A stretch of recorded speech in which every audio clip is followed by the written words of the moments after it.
Pace up. Learn and grow.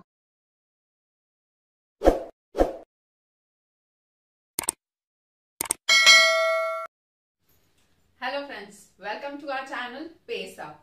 आज हम देखने वाले हैं अपना पैडागॉजी ऑफ स्कूल सब्जेक्ट का नेक्स्ट टॉपिक, जो कि मैथमेटिक्स की सीरीज पे चल रहा है। थियोरेटिकल पार्ट में मैथमेटिक्स के place of mathematics in school curriculum. Next इससे पिछले रिलेटेड जो भी टॉपिक्स हैं, पार्ट 1, पार्ट 2, पार्ट 3, पार्ट 4, वो आपने देखा होगा। ये पार्ट 5 आज मैं आपको बताने वाली हूँ कि गणित का क्या स्थान है स्कूल में। जब हम स्कूल में एकेडमिक्स पढ़ते हैं या करिकुलम है तो उसमें क्या इसकी इंपॉर्टेंस है, क्यों इतनी जरूरत है, गवर्नमेंट ने क्या क्या स्टेप्स लिए हैं इसको क्लास 10 तक कंपलसरी बनाने के लिए। तो टॉपिक स्टार्ट करने के पहले अगर आपने चैनल को सब्सक्राइब नहीं किया तो सब्सक्राइब कर लें, ताकि आगे आने वाले वीडियोस आपको हेल्प करते रहें आपके एग्जाम्स के लिए। तो चलिए स्टार्ट करते हैं अपना topic, place of mathematics in school curriculum. पहला पॉइंट है कि according to Kothari commission mathematics is the compulsory subject up to class 10। Kothari commission ने ये कंपलसरी कर दिया था कि मैथ सबको पढ़ना ही है क्लास 10 तक। मतलब क्लास 10 के बाद जो भी सिलेक्शन करना चाहे, चाहे जो कॉमर्स में जाना चाहे या बायो लेना चाहे या आर्ट्स लेना चाहे, पर क्लास 10 तक तो आपको मैथ पढ़नी ही पड़ेगी। उससे पहले क्या होता था, क्लास 9 तक ही बच्चे पढ़ते थे मैथ, उसके बाद सिलेक्शंस होते थे कि हमें ये सब्जेक्ट पढ़ना और ये नहीं पढ़ना।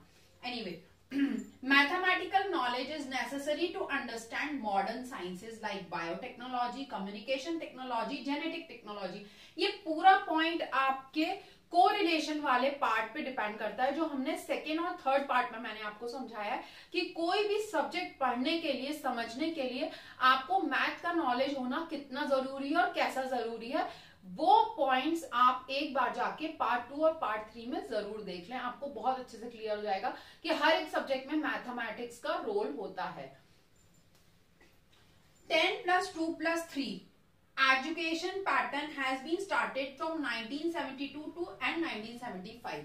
1972 में कुछ चेंजेस आए और 1975 में गवर्नमेंट की तरफ से कुछ चेंजेस आए। और क्या पैटर्न हुआ, 10 + 2, 10 यानी 10 तक पढ़ा बच्चा, फिर 2 यानी 11th 12th किया उसने मतलब एसएससी के बाद एचएससी बोर्ड, और उसके बाद 3 years ऑफ ग्रेजुएशन। बिफोर 1972 के पहले क्या होता था, the examination of mathematics was taken in 2 stages। 1972 के पहले मैथमेटिक्स का एग्जाम 2 स्टेज में हुआ करता था। एक लोअर स्टेज में जिसमें मैथमेटिक्स का वेटेज होता था 100 मार्क्स का और 3 hours के लिए होता था, और जिसमें अर्थमेटिक, अलजेब्रा और ज्योमेट्री तीनों के पार्ट्स होते थे। फिर हायर स्टेज में क्या हुआ, उसका वेटेज हो गया 50 मार्क्स का ईच पेपर का, अलजेब्रा और ज्योमेट्री का, मतलब अलजेब्रा 50 मार्क्स का और ज्योमेट्री 50 मार्क्स का। इसके बाद फिर इसमें चेंजेस आया 1975 से कि SSC mathematics was compulsory, considered as a compulsory subject. यानी एसएससी में, यानी टिल 10th बोर्ड तक, 10th अभी भी बोर्ड है, 10th बोर्ड तक मैथमेटिक्स जो है वो कंपलसरी सब्जेक्ट है। बच्चे को स्टार्टिंग ऑफ एजुकेशन से 10th तक वो सब्जेक्ट पढ़ना ही पड़ेगा। 1972 modern maths was introduced in the curriculum from 8th standard. 8th standard से मॉडर्न मैथमेटिक्स इंट्रोड्यूस की गई 1972 से। Mathematics, language and environmental science, these 3 subjects are said to be the basic subject in primary school। Primary school मतलब till 9th standard तक, 5th to 9th primary में आपके 3 subject compulsory होते थे, mathematics, language और एनवायरमेंटल साइंस, यानी EVS जिसको आजकल बोला जाता है, या साइंस ही बोल लीजिए आप। लैंग्वेज में आपकी सारी लैंग्वेज आ जाएगी, जैसे कोई हिंदी मीडियम से है तो उसकी फर्स्ट लैंग्वेज हिंदी हो गई, इंग्लिश मीडियम से है तो फर्स्ट लैंग्वेज इंग्लिश हो गई, सेकंड लैंग्वेज हिंदी हो गई। फिर पैरेलली कुछ और सब्जेक्ट पहले जैसे संस्कृत हुआ करता था, या महाराष्ट्र में आपको मराठी पढ़नी हो, तो ये सारे लैंग्वेज है। यानी ये 3 सब्जेक्ट का कॉम्बिनेशन जो है वो मेन बेसिक उसका सब्जेक्ट्स का कॉम्बो बनाता था स्कूल के लिए।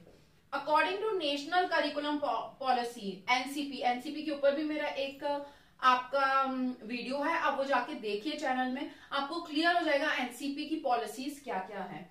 86 में उन्होंने अमेंडमेंट्स किया, कुछ चेंजेस लेके आए। प्राइमरी एंड सेकेंडरी स्टेज, उन्होंने दो पार्ट में डिवाइड कर दिया इसको कि प्राइमरी और सेकेंडरी स्टेज में mathematics is introduce as the compulsory subject and at higher stage it is introduce as an optional subject in the curriculum. 1986 उन्होंने क्या किया, प्राइमरी और सेकेंडरी स्टेज दो स्टेजेस अलग अलग कर दी।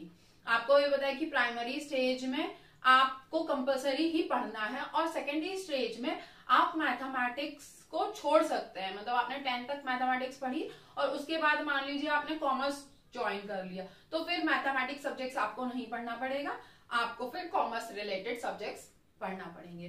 तो इस तरीके से मैंने आपको ट्राई किया एक्सप्लेन करने का place of mathematics in school curriculum कैसे आया, उसकी क्या इंपॉर्टेंस है और कैसे कैसे उसमें अमेंडमेंट्स चेंजेस होते गए 1972 से लेके अभी 1986 तक। और अभी भी कुछ नए चेंजेस जो 2020 में हुए थे वो उसका भी मैंने एनसीपी का एक अलग से वीडियो बनाया था, आप उसको जाके देख सकते हैं।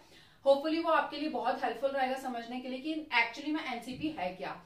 तो वीडियो पसंद आया तो लाइक शेयर और सब्सक्राइब जरूर करें। कोई डाउट्स हो तो कमेंट सेक्शन में कमेंट करें या मेल करें bhatkulshweta@gmail.com पर। नेक्स्ट वीडियो तक के लिए thank you and bye bye.